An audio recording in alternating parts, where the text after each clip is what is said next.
It's also a it's now got Tevin Coleman back, so maybe that's beneficial to them. I'm excited to see what the 49ers can do this year because, on top of that, they added D Ford and they added Quan Alexander. They spent a lot of money, so they're making moves to – they're definitely committed to Jimmy G. So we've never seen Jimmy G play an extended period of time as the starting quarterback. But now, since they didn't get Antonio Brown and they didn't really spend that much money on receivers other than signing Jordan Matthews, I'm interested to see if they'll take one in the draft. I think at this point you have to take a receiver if you're the 49ers. Maybe not early in the draft where they have their pick, but definitely you have to take one at some point in time. If not two. And if you're a receiver, maybe you're hoping the 49ers draft you because you want to play in a Kyle Shanahan system. You want to play with Jimmy G. Look, Jimmy G is going to be the next Tom Brady. He just has to quit getting hurt. Yeah, that's all he needs to do. Just needs to quit getting hurt, and all of a sudden he's the GOAT. So I'm telling you, man, Jimmy G's that guy. So I'm not hating on Jimmy G. I'm just saying. Moving on to another running back who, got a good bit of money. Nice payday. Mark Ingram, Baltimore. Is that a good fit? It's a good fit for him because he's starting to get up there in age as well, and he's gonna share the workload. It's not going to be 100% him. It's going to be more like I could see a 40-40-20 between the three guys in Baltimore, and I think honestly I don't think this helps Baltimore in any way because I think they're still lacking in the receiver area, just like San Francisco. But I'm glad Mark Ingram found him a home, and maybe he can be the number one running back. Yeah, definitely. Probably not going to be like a superstar running back in Baltimore. Probably too late for that in his career. Yeah. If you want to go fantasy value, probably a solid running back number 2 now for you. Oh, yeah, I would definitely take him. I would be okay with him sitting in my flex spot. Definitely sucks seeing him out of New Orleans. He seemed to have loved the city. From what I've seen, he had a house there. He met his wife there. He was definitely invested into the city, but it's a business. They signed Latavius Murray to what was going to be cheaper than Ingram signed. So, you hate to see it, but it's part of the business. Mark Ingram got his money. So, and he still loved in New Orleans, so he didn't leave on bad terms. So, good for him. And I have a bone to pick with Baltimore because I want to know how you let the centerpiece of your defense walk and a guy who's played for you for 16 years walk, and then you spend money on an arguably washed-up safety on Earl Thomas. Yeah, Earl Thomas. He benefited from the fact that a lot of safeties are getting paid this offseason. But Earl Thomas also, he's part of the Legion of Boom. Was a very well-respected guy. Is he the same guy? He's coming off an injury. No, he's not. And that Legion of Boom, I think that's what they called it. That they all died out so quick. Earl Thomas leaving Seattle is basically signaling the end of the Legion of Boom. He was the last member of the Legion of Boom in Seattle, if I am thinking correctly. So, yeah, Seattle's definitely about I think Earl Thomas could be fine for Baltimore. They're not. I don't think they're going to. They're paying him like he's going to be, but I don't think he's going to have to be, just a superstar for him. I think he's going to be solid veteran leader for them, exactly what they need. And I know, of course, you think a little differently, but I think Earl Thomas could be just fine. I think Mark Ingram could be fine. Nice partner with Lamar Jackson. If Lamar Jackson can learn to be consistent with his accuracy. I saw he was the most accurate quarterback out of the rookie quarterbacks. Yeah, still, that's the thing. It's like, will he maintain that? That's always one of the biggest issues. If he could be a quarterback in the NFL, they wanted him to switch positions. He can be a quarterback, but he's not going to be. I think so as well. But I don't think you're going to ask him just to stay in the pocket. No, they can't. You got to let him run. Can't do that. But which, of course, is you got to let him run. But as a GM and a head coach, that's never something you want to see your franchise quarterback do. All the time, yeah. So. Maybe Ingram, benefits from that. Maybe they run a read option. I don't know. They run the option, give him more touches. They're probably going to be a run-heavy team this year. So they need to figure out to do something like how the 49ers treated Colin Kaepernick. I felt like his ability was used to the full extent when he was in San Francisco until he started falling off. So I think that's what Baltimore needs to do. And this is something we've talked about just as well. It's just like, sometimes it isn't necessarily the players, it's the system. Exactly. And you got to build your system around him. If you're going to have Lamar Jackson there, you cannot run an offense where he's just going to be throwing the ball over the field all the time. You got to let him make plays with his feet. Oh, yeah, that's not necessarily him just not passing the ball. He can scramble and pass the ball, but you've got to design it to where he's going to be most comfortable. Oh, yeah. If you want to be successful. So, he is not going to be Tom Brady in the back of the pocket, just chilling back there, ready to throw it. he's going to run. So, and shifting the focus just a little bit, we're going to talk a little bit about Devin Funchess. Signed a 1-year deal with the Colts. What do you think about that, Trent? has he learned to catch a football? Probably not. So- Dude is completely overrated. I think it was a waste of money for the Colts. I'm confused. Well, I think the Colts should have jumped in on the OBJ, AB trade rumors. I think they should have jumped in there. Yeah. Maybe, could you imagine pairing one of those two guys with Ty Hilton? T.Y. Hilton said Ty. I feel like the Colts are so close to, being like having the Colts are so close to making it to the Super Bowl, but this offseason, this free agency where they just sat back and let everybody go, I think that really hurt them. It's hard to say because while they had like the most cap space, it's hard to argue with their GM's thinking. He was right on Eric Ebron. Everybody thought Eric Ebron was gone, and he got the ghost of Eric Ebron to, end up being one of the best tight ends in the league last year. Ridiculous. So it's hard to question what the Colts are doing sometimes because of what they did last year. Chris Ballard seems to be a very smart GM. Oh, yeah. He seems to know what he's doing. At least so far, he's gotten it right. You can even talk about his move. He was going to sign who was the coach he was going to originally sign? Who was the coach from New England? Help me out with the name. It's going off the top of my head. Kyle Shanahan. No. Offensive coordinator for the Patriots. Why cannot we think of this? Anyways. It was not Kyle Shanahan. We'll think of this in a second. Quick Google Doc look up. Yeah, we're going to do this because we have a quick thing. But I ended up, shifting gears and signing Frank Reich from the Eagles. No one even thought of Reich as a coach, and he thought of him the last minute. Signed him in when he lost his share.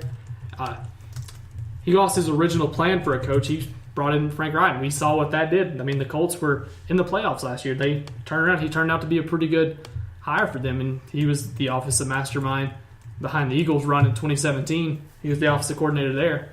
And we were talking about Josh McDaniels earlier. I don't know how I forget Josh McDaniels' name, but it's maybe because no one really likes Josh McDaniels.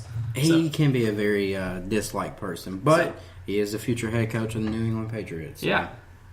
Yeah, you're probably right. That's why he stayed. That's why he didn't leave. Let's be honest. Oh yeah, It's like because he was ready to be announced as the Colts head coach, and then all of a sudden he backs out. You can't. It looks like Belichick told him, "Hey, come back here." Yeah, that's what it sounds like. Why would you not? It worked out for him. Take over this dynasty. He got another ring, so and then you're going to ask, he's like, Bill Belichick's going to hand you the keys over. We don't. Obviously, that's never been said, but it looks that way.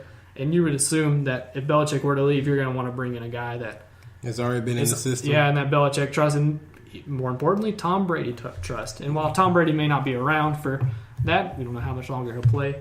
But who's taking Tom Brady's spot? We don't know that. It's like I don't think would have been Jimmy G. I don't think the Eagles. You seem to be a Jimmy G fan. I'm a diehard Jimmy G fan, but he played for New England. He was drafted by New England, and then he was traded to San Francisco. So he was the replacement, but he was traded. He was, and now Brian Hoyer was the backup last year. I don't know. I think you look into the draft. About 40 years old. I've seen the rumors that maybe Daniel Jones from Duke could be the guy that maybe the Patriots look at. Hey, listen, no one thought Tom Brady was going to be Tom Brady when he was drafted. That's true. We've all seen the 40-yard dash video. So, now, looking at it, how do you think that Devin Funchess going to the Colts, how does that hurt or help fantasy with any indie player? Maybe it gives T.Y. Hilton, maybe it takes some looks off him. Maybe you give him more. And if he succeeds in Indy, does this fall back on Cam? On Cam, I don't see how it doesn't. But then again, does that fall back on the Panthers' management of Cam's shoulder?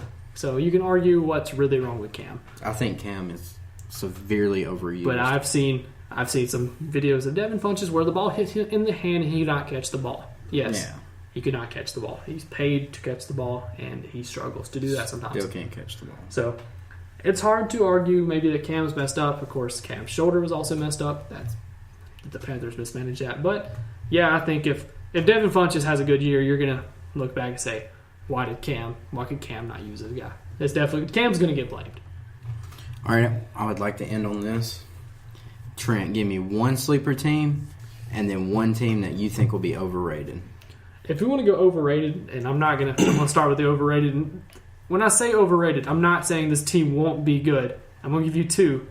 And it's only because I think we're going to overvalue these teams because of what they did last year. And that's going to be the Kansas City Chiefs and the LA Rams. And it's not that I think they're going to be bad teams. They're going to be very good.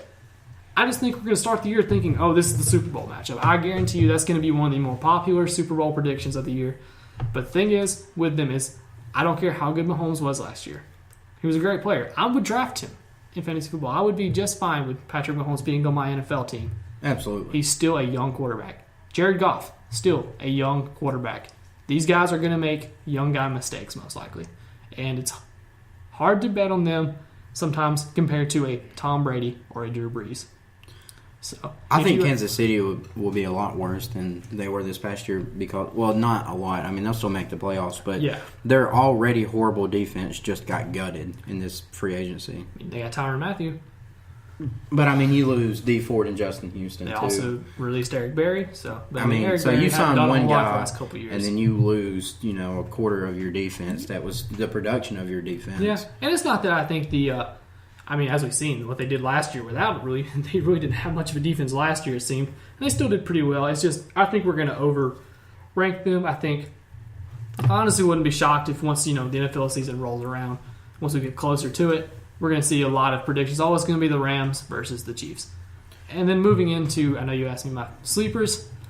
If I had to pick a few sleepers, these are just guesses, and I'm going to pick a team, that just wasn't good at all last year. I'm not going to pick a playoff team like the Chargers or the Bears or anything like that. I think they are going to be better next year. I'm not going to consider them sleepers. I'm going to go with maybe I could say the Redskins, or maybe even if the Redskins could find a quarterback. I would not be shocked if the Redskins has a good enough defense, hopefully a good enough defense, or maybe finds a solid quarterback that can lead them. But if I had to pick a legit sleeper team, I wouldn't be shocked with the Detroit Lions.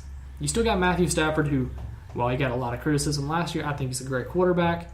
I think they're fine, really. I think Marvin Jones and that whole team maybe takes a step forward. I think it's just a disappointing year. You could literally tell me anybody in that division, though, would win it, and I wouldn't be shocked. That's why, more or less, I could see maybe the Detroit Lions, because it wouldn't shock me if the Bears and Packers and Vikings just aren't that good, and maybe the Lions benefit from it. So, my sleeper team, I'm going to start off. I have two. The Tennessee Titans and the Tampa Bay Buccaneers. You can never count out Bruce Arians. He's an offensive mastermind. It's going to be interesting to see what he can do with Jameis Winston. Saw it happen when he left the Cardinals. Yes, Mike Evans. So, he's got what he wants in Tampa right now, and it's going to be interesting to see what he does. Another quarterback winning, Jameis Winston. And then it's exciting to see this young Tennessee team and what they could do. And maybe if Marcus Mariota can take that next step, because he's never taken that next step as an NFL quarterback. So if he can take that next step with their young offense and defense, I think the Tennessee Titans could really win 10 games this year. It wouldn't shock me. They've been in the playoffs last few years, kind of, credit to a bad division. But, of course, the reason I would maybe argue the Titans against the Titans is the fact that I think the Colts and Texans are going to be a lot better this year, too. So that's going to maybe hurt them. And then my overrated team is going to be the Seattle Seahawks. I think they're dying off. I think the Seahawks at best are a 6-win team. And I think just like every other year, everybody's going to say, well, it's Russell Westbrook. You can't count out Russell Wilson. You can't count out Russell Wilson. And then there's been a few rumors that Russell Wilson may end up leaving Seattle this year. So I wouldn't be surprised. I think he should. It's not often you trade, though, a franchise quarterback. Where does he fit in at if he's not at Seattle? I have no idea. That's an offense that has to be designed for him. I would agree. I know Miami's looking at quarterbacks, though. Now, I haven't seen anything to suggest that, but, hey, Miami's looking at quarterbacks. Russell Wilson in Miami? As a Dolphin? That's just me guessing off the top of my head right there. Oh. They were almost signed Teddy Bridgewater. That's true. Bridgewater went back to the Saints today. He signed a 1-year deal. So I want to bring up one quick thing for you. If you noticed, the two guys that you picked as sleeper teams were first and second in the NFL draft 2015, Jameis Winston and Mariota. I did not realize that. That is pretty cool. Do you think this is the last year for them, like in terms of opportunity? Absolutely. I think Jameis Winston is on his last leg as an NFL quarterback. If he doesn't succeed this year, I would agree with that. He was going to just be an NFL backup and unless he gets 10 times better. Or Alliance of American Football could be calling. And then I don't think he'd play for them. I don't think. no, I mean he's think too he'd good go to there. be to play for the AAF, but he'll stay in the NFL, but he won't start. Nah, I agree with that for the most part. And then Mariota's